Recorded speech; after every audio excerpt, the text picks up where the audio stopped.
আসসালামু আলাইকুম। এটেন বাংলার সংবাদে সবাইকে স্বাগত জানাচ্ছি আমি অনামিকা হাসান পুনম। দেশের ব্যাংক, আর্থিক প্রতিষ্ঠান ও জ্বালানি খাত সংস্কারে কারিগরি ও আর্থিক সহায়তা দেবে বিশ্ব ব্যাংক এবং ইন্টারন্যাশনাল ফাইন্যান্স কর্পোরেশন IFC। সচিবালয় সংস্থা দুটির প্রতিনিধি দলের সঙ্গে বৈঠক শেষে তথ্য জানান অর্থ উপদেষ্টা ডক্টর সালেউদ্দিন আহমেদ। আর্থসামাজিক উন্নয়নেও বিশ্ব ব্যাংক আর্থিক সহযোগিতা দেবে বলে জানান তিনি। তবে কি পরিমাণ অর্থ সহায়তা পাওয়া যেতে পারে তা এখনও সুনির্দিষ্ট হয়নি বলে জানান অর্থ উপদেষ্টা। ব্যাংক কি কি কাজে সহায়তা দেবে আমরা এর আগেও আলোচনা করেছি। আমাদের financial sector reform, NBR reform এগুলো নিয়ে আলাপ হয়েছে।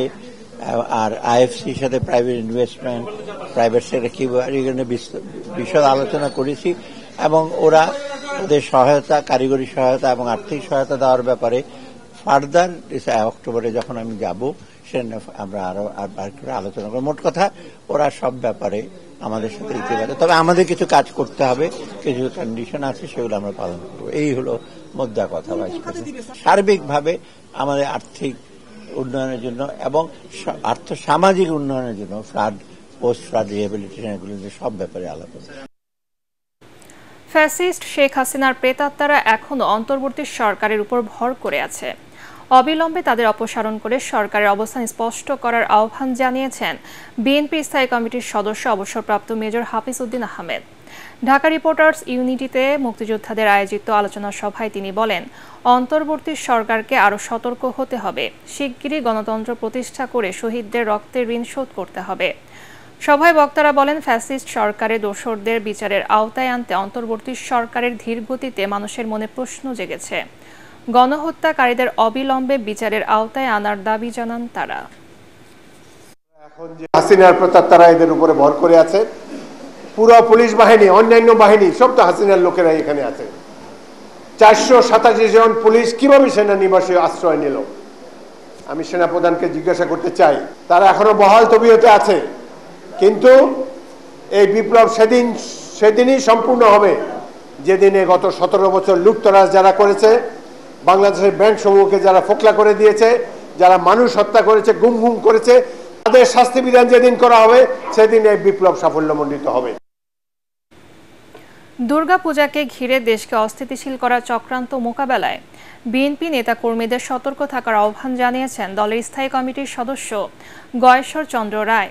গণতান্ত্রিক ব্যবস্থাকে গতিশীল রাখতে বিএনপির ভারপ্রাপ্ত চেয়ারম্যান তারেক রহমান সহ দলের নেতাকর্মীদের বিরুদ্ধে দায়ের করা সব মিথ্যা মামলা প্রত্যাহার করার দাবি জানান তিনি। জিয়া মঞ্চের 31তম প্রতিষ্ঠা বার্ষিকী উপলক্ষে বিএনপির প্রতিষ্ঠাতা জিয়াউর রহমানের সমাধিতে শ্রদ্ধা নিবেদনের পর গয়েশ্বর রায় এসব কথা বলেন। তিনি বলেন, গণ অভ্যুত্থান পরবর্তী সময়ে সবাইকে ঐক্যবদ্ধ থেকে নির্বাচনের মধ্য দিয়ে দেশে গণতন্ত্র ফেরাতে হবে। বিএনপির পক্ষ থেকে ইতিমধ্যে আমাদের নেতা তারেক রহমান সাহেব একটা ঘোষণা দিয়েছেন এবং যে সকল অঞ্চলে সকল পূজাকে আমরা দেখভাল করব, আমরা জনগণকে নিয়ে নিরাপত্তা দিব এবং সেখানে আমাদের নেতৃত্ব যদি ব্যর্থতা হয় তাদের বিরুদ্ধে যথাযথ ব্যবস্থা গ্রহণ করবে। আমি আশা করি কুচক্রী মহল যতই চেষ্টা করুক, জাতির কপালে কলঙ্ক লেপন করার সকল অপচেষ্টা আমরা অত্যন্ত কঠিন হাতে মোকাবেলা করব। দেশের মানুষ শেখ হাসিনাকে আর ভালোবাসে না, তাই আবারও তাকে ক্ষমতায় আসার চিন্তা করা ঠিক হবে না বলে মনে করেন জামাতে ইসলামের আমির ডাক্তার শফিকুর রহমান। কক্সবাজারের চকরিয়ায় নিহত সেনা কর্মকর্তা তানজিম সারোয়ার নির্জনের টাঙ্গাইলের বাসায় তার পরিবারের সঙ্গে সাক্ষাৎ শেষে তিনি একথা বলেন। জামাতের এই শীর্ষ নেতা বলেন, শেখ হাসিনা অপরাধী হয়ে থাকলে অবশ্যই তাকে শাস্তির আওতায় আনতে হবে। এ সময় তিনি জানান, জামাতের তরফ থেকে অন্তর্বর্তী সরকারকে সংস্কার ও নির্বাচনের দুটি রোডম্যাপ দেওয়া হয়েছে। তার আশা আগে সংস্কার পরে নির্বাচন করবে সরকার। পরে তানজিমের বাবা সারোয়ার জাহান, মা শাহনাজ খান ও বোন তাসনুভা সারোয়ার সূচিকে সাথে নিয়ে দোয়া করেন ডাক্তার শফিকুর রহমান।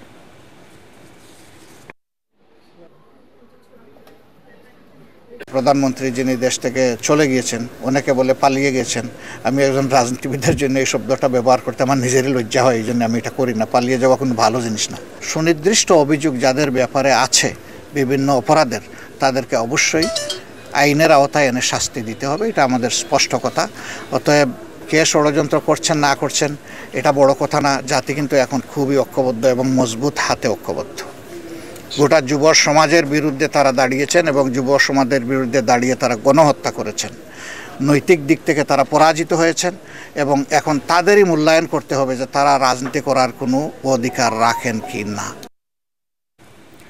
সজীব ওয়াজেদ জয়কে অপহরণ এবং হত্যা চেষ্টার মামলায় দণ্ডপ্রাপ্ত আমার দেশ পত্রিকার সাবেক ভারপ্রাপ্ত সম্পাদক মাহমুদুর রহমানকে কারাগারে পাঠিয়েছে আদালত। সকালে এই মামলায় আত্মসমর্পণ করতে আদালতে যান তিনি। এ সময় তার পক্ষে আপিল আবেদন করেন আইনজীবীরা। শুনানি শেষে ঢাকার অতিরিক্ত chief metropolitan magistrate Mohammad Mahbubul হকের আদালত তাকে কারাগারে পাঠানোর আদেশ দেন। একই সঙ্গে তাকে কারাগারে ডিভিশন দেওয়ার আদেশ দিয়েছেন আদালত। সজীব ওয়াজেদ জয়কে অপহরণ এবং হত্যা চেষ্টার মামলায় গত বছর 17 আগস্ট ঢাকার অতিরিক্ত চিফ মেট্রোপলিটন ম্যাজিস্ট্রেট আসাদুজ্জামান নূরের আদালত মাহমুদুর রহমান ও সাংবাদিক শফিক রেহমান সহ 5 জনের আলাদা 2 ধারায় 7 বছরের সশ্রম কারাদণ্ড দেন। এর আগে গত 27 সেপ্টেম্বর তুরস্ক থেকে দেশে ফেরেন মাহমুদুর রহমান। স্বৈরাচার সরকার পতনের পর বাংলাদেশে আসছেন। আজকে তিনি স্বেচ্ছায় আদালতে এসেছেন। তিনি জেলে যেতে চেয়েছেন, জামিন চান নাই। আমরা আদালতের কাছে তার জামিনের প্রার্থনা করি নাই, তাকে জেলে পাঠাবার কথা বলেছি। আর যেহেতু তিনি মন্ত্রী ছিলেন, তাকে যেন প্রথম শ্রেণীর মর্যাদা দেওয়া হয়। জনাব মাহমুদুর রহমান জেলে গেছেন, উনি আপিল করবেন, তারপর জেল থেকে বেরিয়ে আসবেন। সেটাই আমাদের প্রত্যাশা দ্রুততম সময়ের মধ্যে। হয়রানির ভয়ে সাধারণ মানুষ কোনো সরকারি সংস্থার কাছে প্রয়োজনীয় তথ্য জানতে চায় না বলে মন্তব্য করেছেন ট্রান্সপারেন্সি ইন্টারন্যাশনাল বাংলাদেশ টিআইবির নির্বাহী পরিচালক ডক্টর ইফতেখারুজ্জামান। রাজধানীতে আয়োজিত মতবিনিময় সভায় তিনি একথা বলেন। টিআইবির নির্বাহী পরিচালক আরও বলেন, মানুষ তথ্য চায় না, কারণ তথ্য চাইলে পাওয়া যায় না, বরং নিরাপত্তার ঘাটতি দেখা দেয়। জনগণের কাছে রাজনৈতিক দলগুলোর জবাবদিহিতা নিশ্চিত করার তাগিদ দেন ডক্টর ইফতেখারুজ্জামান। মানুষ তথ্য চায় না, তার কারণ হচ্ছে যে মানুষ জানে তথ্য চাইলে তথ্য পাওয়া যায় না। শুধু তাই নয়, মানুষ জানে তথ্য চাইলে তথ্য চাওয়ার কারণে হয়রানির শিকার হতে হয়।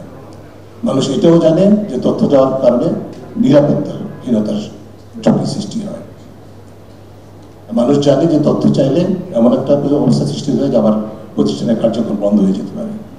শিক্ষার্থী ও ইন্টার্ন চিকিৎসকদের আন্দোলনের মুখে বরিশাল শেরেবাংলা মেডিকেল কলেজ হাসপাতালের পরিচালক ডাক্তার HM সাইফুল ইসলাম পদত্যাগ করেছেন। সকাল থেকে শিক্ষার্থীরা পরিচালকের পদত্যাগের এক দফা দাবিতে বিক্ষোভ শুরু করে। এক পর্যায়ে শিক্ষার্থীরা পরিচালকের কক্ষে ঢুকে পদত্যাগের জন্য তাকে চাপ দেয়।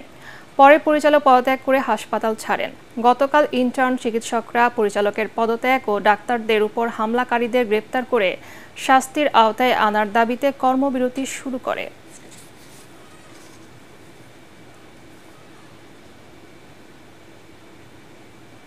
খেলার খবর। কানপুরে বাংলাদেশ ও ভারতের মধ্যকার টেস্টের তৃতীয় দিনের খেলায় বৃষ্টিতে পরিত্যক্ত হয়েছে।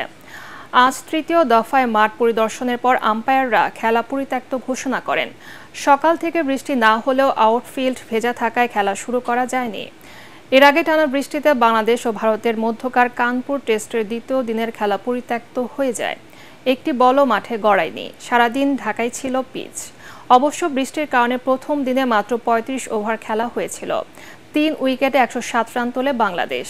40 রান নিয়ে মুমিনুল আর 6 রান নিয়ে অপরাজিত ছিলেন মুশফিকুর রহিম। পরবর্তী সংবাদ দেখার আমন্ত্রণ জানিয়ে এখনকার মতো শেষ করছি। ATN বাংলার সংবাদ ইউটিউবে দেখতে ব্রাউজ করুন youtube/ATN বাংলা নিউজ। ধন্যবাদ সবাইকে।